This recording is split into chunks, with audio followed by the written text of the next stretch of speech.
Hello, I'm Hwang from Kleist. I'm going to introduce our paper T-Cil temperature scaling using adversarial perturbation for calibration in class-incremental learning. Confidence calibration in class-incremental learning has been largely overlooked despite its direct link to model trustworthiness. Conventional post-hoc calibration methods require a validation set, but allocating all task data for this purpose reduces the amount of data available for training. This can lead to a drop in average accuracy due to memory constraints in class-incremental learning. Thus, we introduced a post-hoc calibration method that uses only a new task validation set as a practical solution. Since new task data is typically abundant in class-incremental learning, using a portion of it for calibration allows all task data to be used for training with minimal impact on accuracy. However, naive temperature scaling using only new task validation data has clear limitations. As shown in the figures, the gap between temperatures optimized on new task data versus the full task stat steadily increases across tasks and on both Cvpr and tiny ImageNet datasets. This indicates that calibration based solely on new task data becomes unreliable over time. Thus, we propose T-Cil, a novel temperature scaling method tailored for class-incremental learning with only a new task validation set.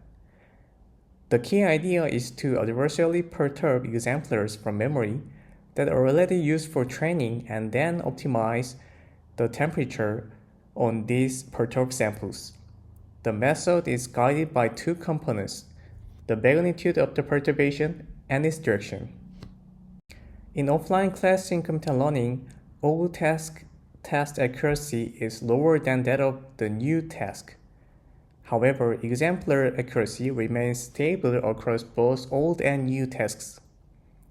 Based on this observation, T-Cil applies stronger perturbation to old task exemplars and moderate ones to new task exemplars with a single magnitude. Given a single perturbation magnitude, T-Cil selects the nearest class in the feature space for all tasks and the furthest for the new tasks. This enables stronger semantic shift for all task exemplars, since moving toward nearby classes in feature space requires smaller changes to across decision boundaries. Now we explain how T-Cil determines the perturbation magnitude. The goal is to find the optimal magnitude that leads to a calibrated temperature on perturbed exemplars, matching the optimal temperature obtained from only a new task validation set. This is done by first computing the target temperature using the new task validation set. Then, T-Cil adjusts the magnitude epsilon until the temperature optimized on the perturbed exemplars closely aligned with target temperature.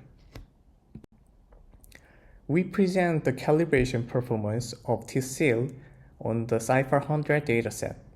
As shown in the table, T-Cil significantly outperforms post-hoc calibration baselines, achieving the lowest expected calibration error and adaptive EC scores, which together capture both overall and balanced calibration.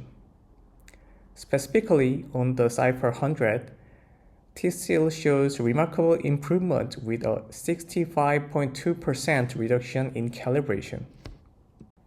We also demonstrate the comparability of T-Cil with existing class-incremental learning techniques.